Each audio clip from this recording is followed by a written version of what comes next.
guys, welcome back to Strong Successful Male.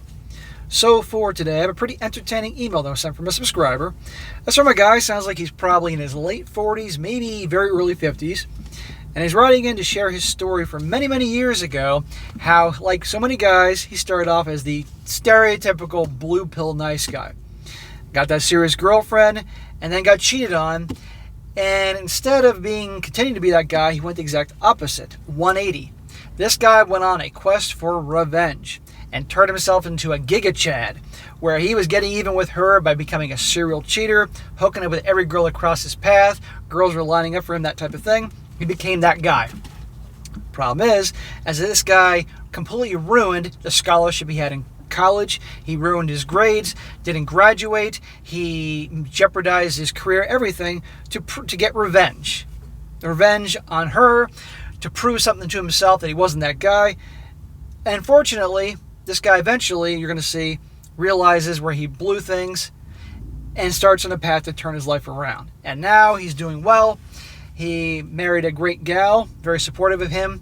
And he's sharing these stories and experiences to help young guys out there, all you guys out there know, don't blow great opportunities you have in your life to basically spend all your time hooking up with chicks or to get revenge or anything like that. Because if you really, you look back in your life and you're like, that was stupid.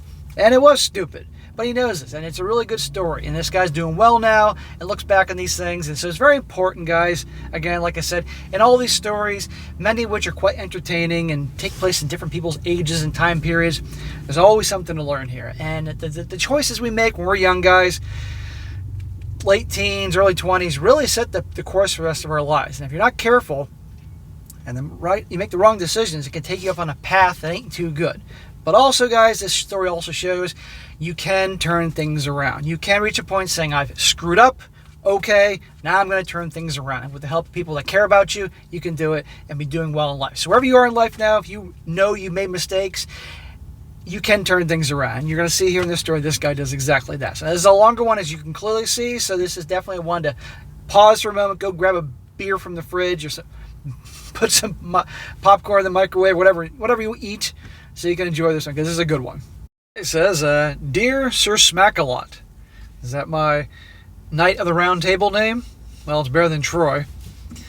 First off, I want to offer genuine gratitude to you and for the advice you provide in your channels. The advice has changed how I interpret a chunk of the world around me. Thank you, SSM. You're welcome, brother.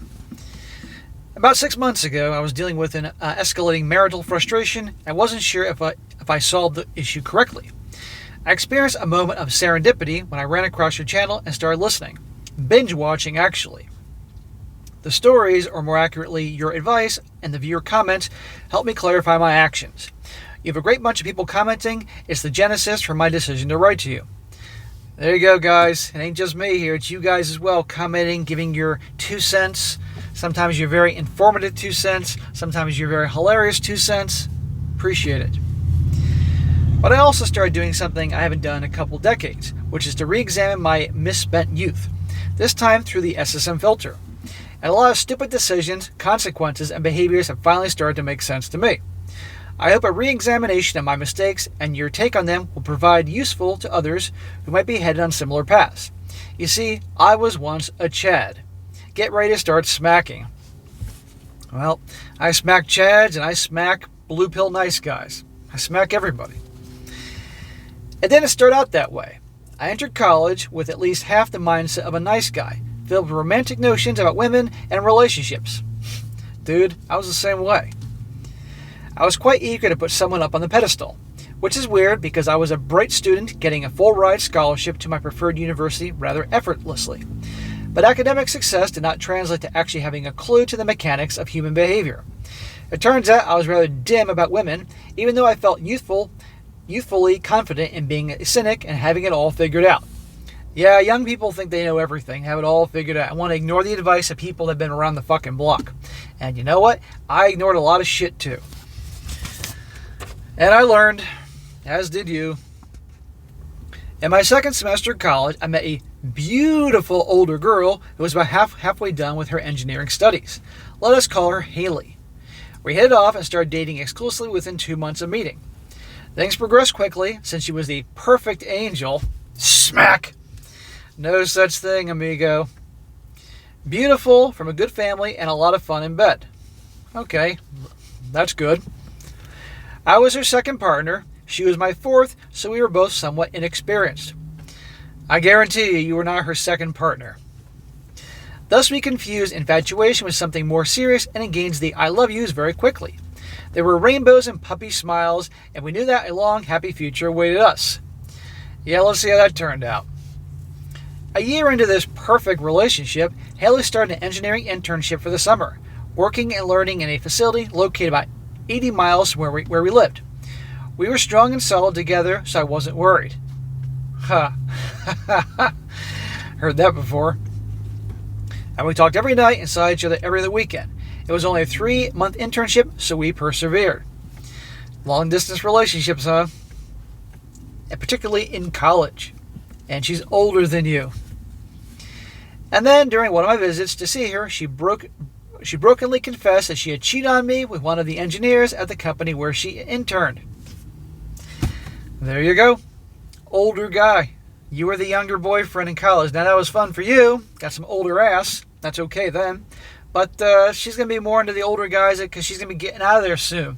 Guys that can help her in her career. Just an older, more mature type of guy. Who knows? And the long distance thing.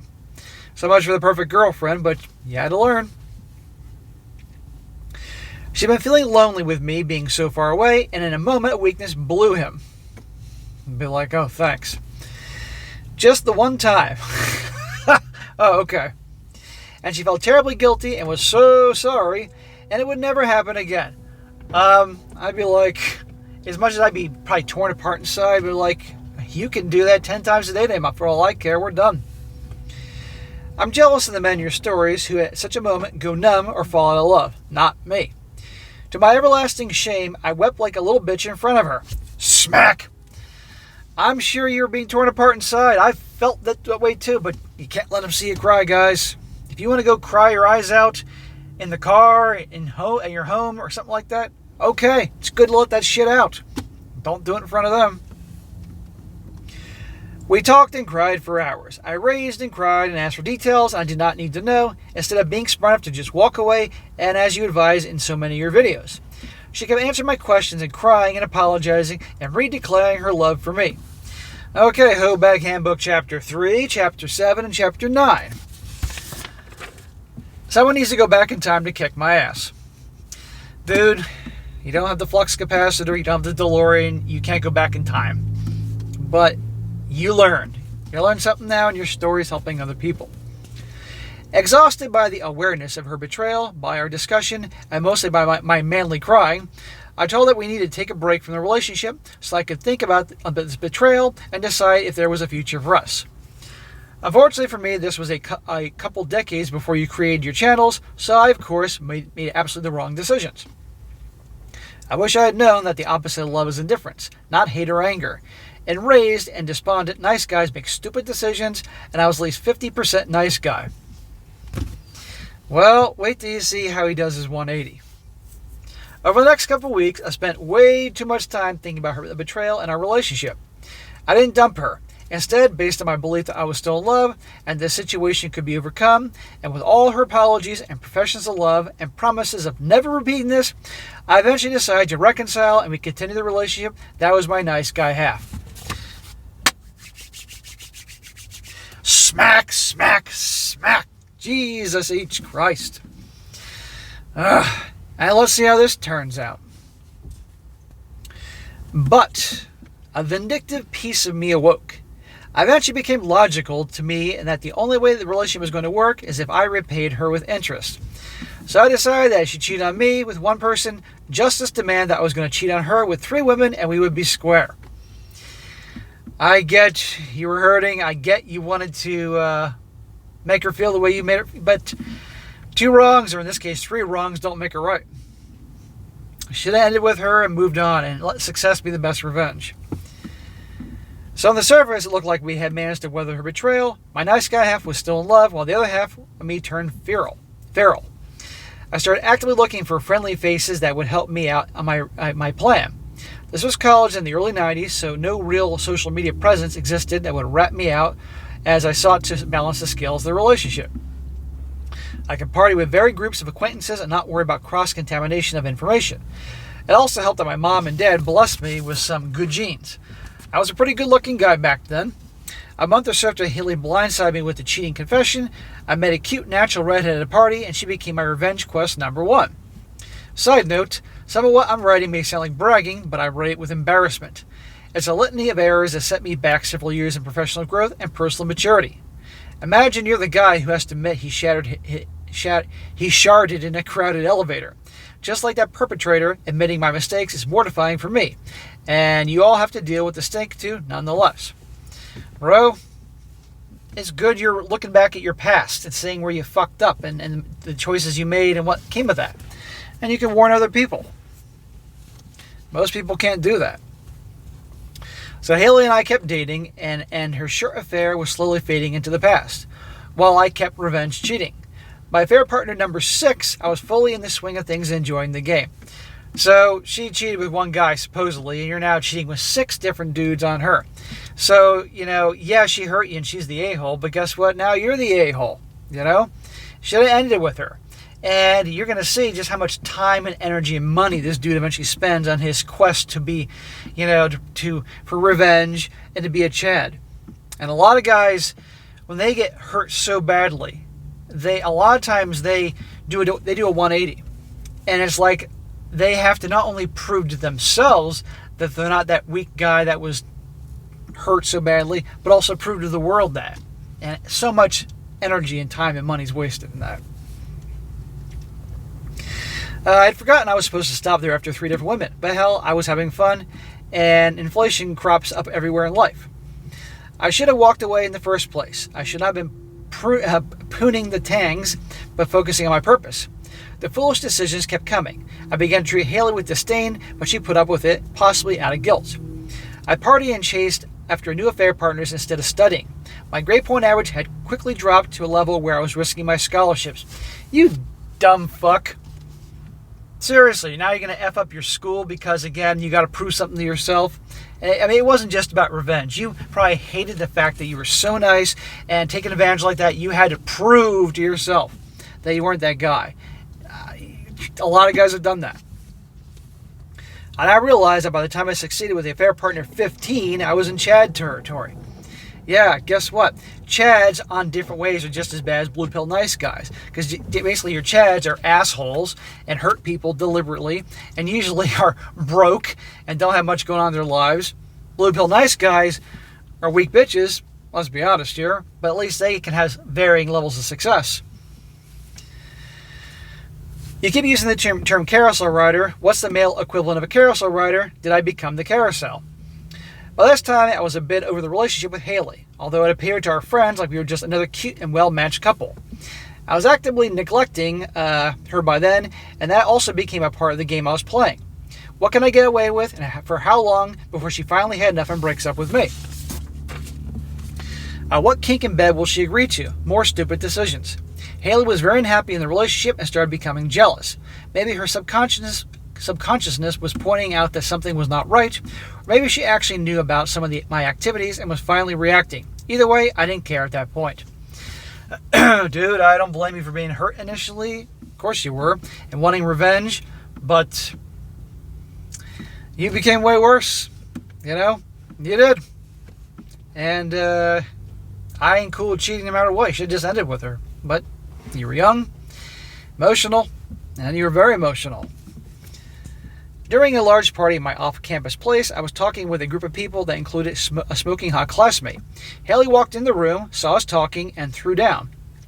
She screamed, ran at me, and started punching me. Well, you know what? You had it coming. I remained calm, gave her a bear hug to stop the punching, and politely asked everyone to give us a bit of space. I don't think I said, "Calm your tits, madam," but it was something similar.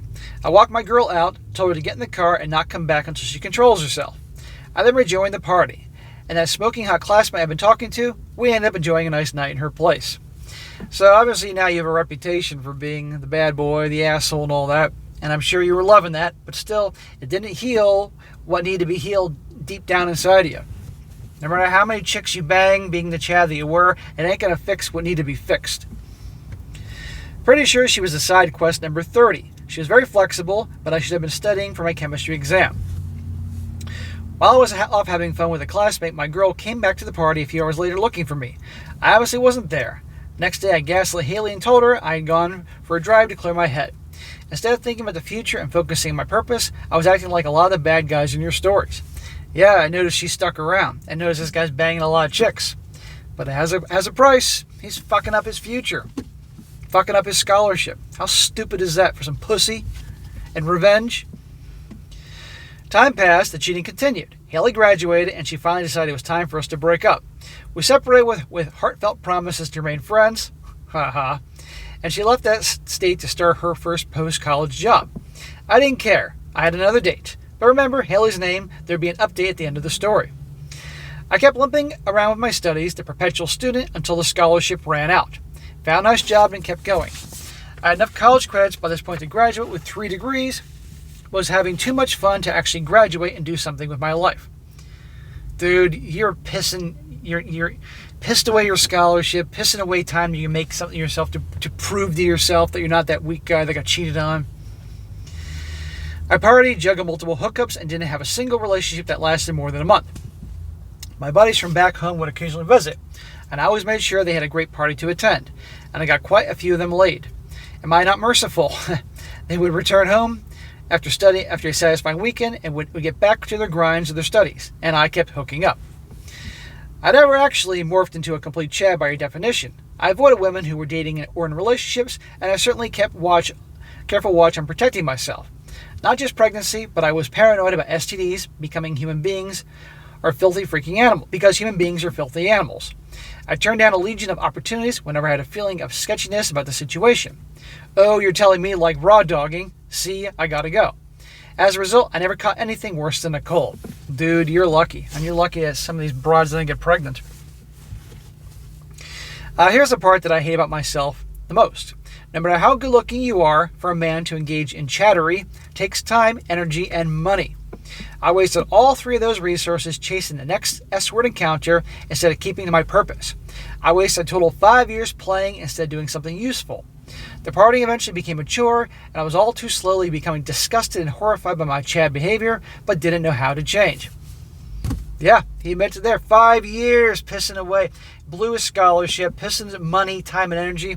You know what it could where you could be in life now if you didn't fuck around during those key years. Your late teens and 20s, I would say 16 to 25 really sets the course where your life's going to be. Now, this guy's obviously doing all right now, but it could have been in a much better place earlier on. And it all boils down to he had to prove something to himself. And what? I know I keep coming back to that, but I got to make that point. What woke me up was unemployment. The nice job that allowed me to fund both my college studies and the girl chasing. It disappeared when the company reorganized. Suddenly there I was with an obscenely high number of ex-partners, but no degree, no job, and nothing useful to offer any future employers. And you, my friend, were the classic Chad. Unemployed, pissing away your opportunities just to bang some chicks to make yourself feel better and feel like a fucking conquering hero. I partied to the bottom of the barrel. The economy at the time was not in great shape, so I had difficulty finding a new job anywhere near my playground. I was a perpetual student, and while other men kept to the grind, graduated, and progressed to improve their lives, I'd slept my way through college and was now jobless, degreeless, and thoroughly disgusted with myself. I was finally held accountable to my terrible decisions, you and your freaking karma, SSM. That is called karma. You were a fucking moron.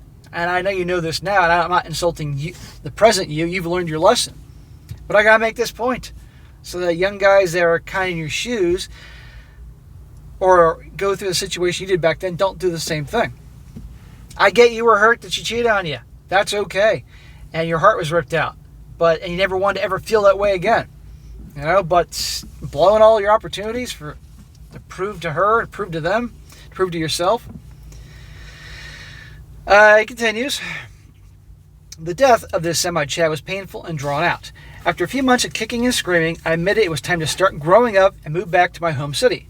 I found an entry-level job and finally started grinding, trying to make up for all that lost time and lost opportunities. I was several years behind my smarter peers in professional growth. I'm sure your parents want to smack the shit out of you.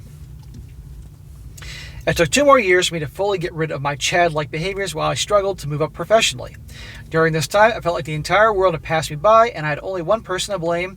It wasn't my ex-girlfriend Haley either. I avoided hookups and parties and reacquainted myself with my childhood buddies who were all more mature, self-aware, and successful than me. Some new people had joined my old circle of friends. One of them was a no-nonsense young gal. Let's call her Kate. Aha, enter Kate. Well, bro, you were taking your medicine. You had to go through this. And you know what? Guess what? We can all fuck up, and you fucked up royally. And I fucked things up in my life. But we can all, when we become humble and realize we've messed up, can say, okay, I fucked up. Now here's what I got to do to turn shit around. And we can all turn shit around no matter how old we are, where we are in life. It's never too late, guys. But anyhow, let's enter Kate. And I'm sure you entered Kate. She became one of my closest buddies. I opened up to her about some of my stupid decisions. She knew a lot about me already, since my old friends were not immune to gossip. So she knew you were the guy that all the gals were after. We had some embarrassing conversations about my past chattery. Basically, I admitted how much of my life I'd wasted and what some of the consequences had been. Lost time, lost professional advancement, damaged personal relationships. As expected, the actual volume of women I'd slept with did not spook Kate or my other female friends, as much as I originally feared it would. No, it wouldn't, because that's a social proof, or whatever it's termed. You having all those girls, and they obviously knew you weren't kidding, that showed that you were the guy all the girls wanted. You were the Chad, you were the bad boy. And oh, now you're damaged. You're damaged from the mistakes you made, and they'll be all too willing to come and save you and fix you, and they get that guy that all the girls wanted. Big fucking surprise. That's how it works. Kate encouraged me to go back to college to finish at least one of my aborted degrees, and to keep focusing on becoming a better human being. And she can credit herself being the girl that fixed you, which you know they love. I struggled to catch back up my professional life. My old friends, now including Kate, offered advice, but mostly led by example, reminding me to stay on my purpose, something they had all remembered and were helping me relearn. I didn't think I would have caught up on my grind as much as I had without their help. I will never be as successful as I could have been due to my waste in my early 20s, but it is much better than thanks to their support. Much too late, Chad was dead and buried. I was doing at least some of the things you urge men to do. I focus on my grind, I progress professionally, and end up breaking past middle management into a fairly comfortable life. Good for you, bro. I knew you could do it. You made that your priority. You made success and making something of yourself your purpose, not making pussy your purpose. When you make pussy your purpose, guys, you end up broke. And maybe multiple children out there and diseased. Had I paid attention to the grind in college, I would have easily moved on to an executive level positions, but at least I made some decent recoveries in my professional life. I must have passed another series of exams too, since eventually Kate and I started dating. Shocker. And you were probably thinking at the time, why would she date me knowing that I banged all those girls? Duh. I think you'd like your SSM. She smacked me a few times, once with a kayak paddle when all my friends went on a camping trip. And I uttered a Chad-like statement thinking I was being funny. Now, it's one thing for a girl to smack you upside the head like I would in a humorous manner. It's another when she's actually doing it because she's a raging psycho. 15 years and 2 kids later, Kate and I are happily married. Yeah, we saw that coming. Some of that happiness was the application of hard-learned lessons for my recovery. A portion of our marital success can be attributed to learning from solid couples in our friend group, and a chunk comes from my dumb luck. Kate is a good egg and at least a semi-unicorn. I spent enough time with carousel riders to see through their manipulations and behavioral traits, and Kate never exhibited any of them. Yes, I've been listening to your videos, so I'm not assuming it will always be that way. Yes, you never ever stop paying attention for red flags, and I guarantee you, if you start acting like Mr. Clueless Nice Guy around Kate and kissing her ass and being yes dear and stop being a strong man and her rock and all those type of things that a guy should be, I guarantee you some bullshit can start real quick because you'll be turning her the fuck off because clearly you're not that way. You're in a good place. And she knows that she got the guy that all the girls wanted. So she can feel good about that. And she was the girl that got to help fix you when you were damaged. She enjoys that, as they all do. Don't forget that. But I believe you that you got a good thing going. I'm happy for you. Still, Kate arrived with some serious skills. She put in a lot of effort at keeping the marriage solid. She's still adding more value to our marriage than me, and I'm no slouch in most instances. SCX is never used as a weapon or as a manipulation tactic, possibly because Kate likes it even more than me. Well, that's a good place to be. The games or tests are so minimal as to be almost non-existent. No red flags I've been able to see or worry about, but of course with plenty of faults on each of our parts since, sorry, we're still both human. We're all human. Guys, I got my faults. I got my flaws just like anybody else, but I try to recognize those things and handle things accordingly. No guy's perfect, no girl's perfect, but you obviously want to have the good outweigh the bad. And I might add, if she can acknowledge mistakes she makes, that's very important. On my end, I was unaware of the RP movement until discovering your channel, but I've still been applying some of its lessons all along during our marriage. Looking back through your filter, I see that I've been the family leader more often than not. I don't put up with any passive-aggressive BS and have stamped it out in our home. Tears are my nemesis. Both Kate and my kids understand that the fastest way for me to say no is try to manipulate me with any sort of crying. Good. You know about the Hobag Handbook, Chapter 3. The tears always work. Doesn't mean your kids and your wife aren't going to try on occasion. And I like how he said, there's some tests and shit here and there. Of course, women are always going to fucking test. Because you know what? Dogs are always going to bark. Cats are going to meow. And women are going to test. And hopefully they're little small tests. You know? Kate and I are of the same opinion on cheating in our marriage. Just one instance by either one of us and the whole thing falls apart like that. Yeah, because she knows what happened to you when you were cheated on. Being on the receiving end of cheating and then on the giving end of receiving cheating, I've had enough of it for 3 lifetimes and have zero tolerance for it. Kate's opinions on the subject make mine look utterly liberal. And yes, I still plan on staying vigilant. Our relationship has been much better than I imagined, but as with every marriage, we had our rough spots. And I dealt with one just before finding your channel. While our intimate life has always been frequent, Kate became complacent with it over the last couple of years. She became too comfortable letting me apply my hard-acquired knowledge. She began expecting me to take care of more and more of the bedroom business, and our mutual playtime turned into her relaxation time. She's got to initiate too. She's got to take care of you while you take care of her. Kate stopped initiating, expecting me to initiate the bedroom fun each time. She also greatly reduced doing the things I like in the bedroom, expecting me to take care of all the fun business. If she's starting to act that way, things aren't so rosy. I hinted and encouraged her for those 2 years to take a more active part again, and finally grew frustrated enough that I called a come-to-Jesus meeting between us and laid out my frustrations and my expectations that this will change and it will change immediately. Good. Laying down the law. Our SEX life was not her spa time. She would go back to initiating the encounters and she would again start doing the things I like on a regular basis, and every time we headed to the bedroom. There was no need to state or else. Frankly, Kate shows me a lot of respect, so I saw no reason for any unnecessary escalation. She cares, so she actually listened. Good. You brought it up, you made the issue, you didn't need to do the or else type of thing. She knew you were serious. She spent a couple of days thinking about it, doing some follow-up talks, and agreed to try her best. Yeah, well, do or do not, there is no try. She even pointed out that lately my performance has become perfectionary.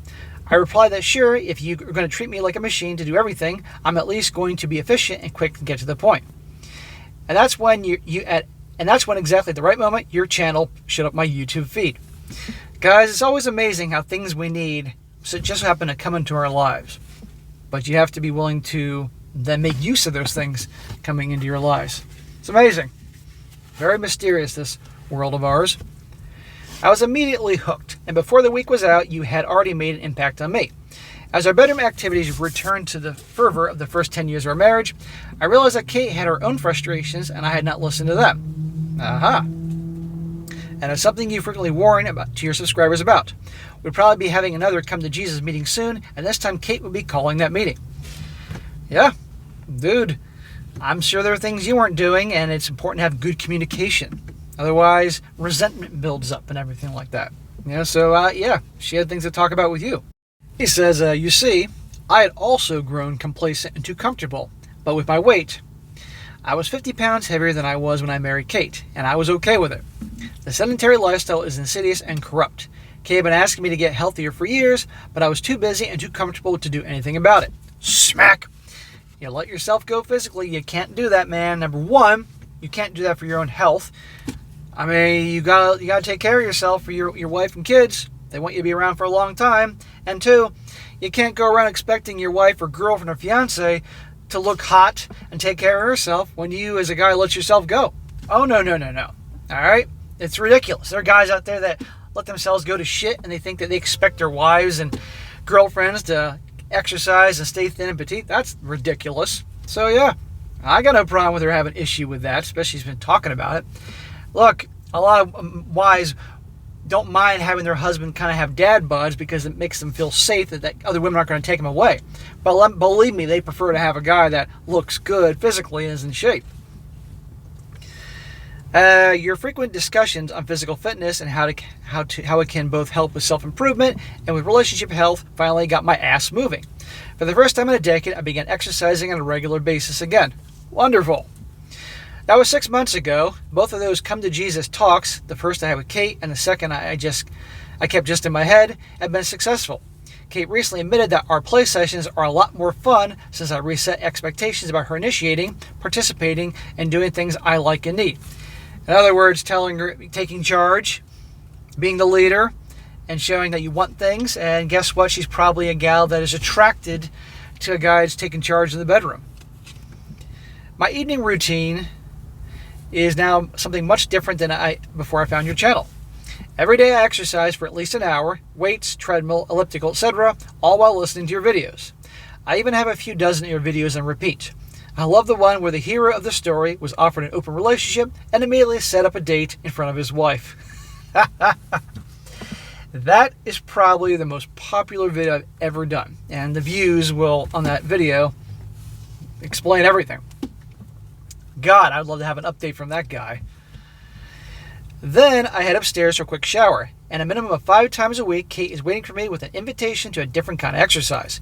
She's back to being an enthusiastic and filthy wife. Yeah, you're looking better physically, so she's more turned on. And, of course, you're taking action to better yourself, and you took action to lead things in the bedroom and telling her what you expect. These are all positive things. As far as the exercise, I'm only down 15 pounds, but Kate has noticed and is very appreciative, thinks that a lot of the fat has disappeared, replaced by muscles, energy, and stamina. She says she owes you a keg of good beer for getting me into gear. IPAs, Kate, IPAs. That's great, bro. 15 pounds in 6 months. Great. But remember, you're also putting on muscle. So, yes, you're losing body fat, so don't think like, oh, I'm 50 pounds overweight. I'm only down 15. Well, you've put on muscle, so that's, you see what I mean? You know, muscle's heavier than fat.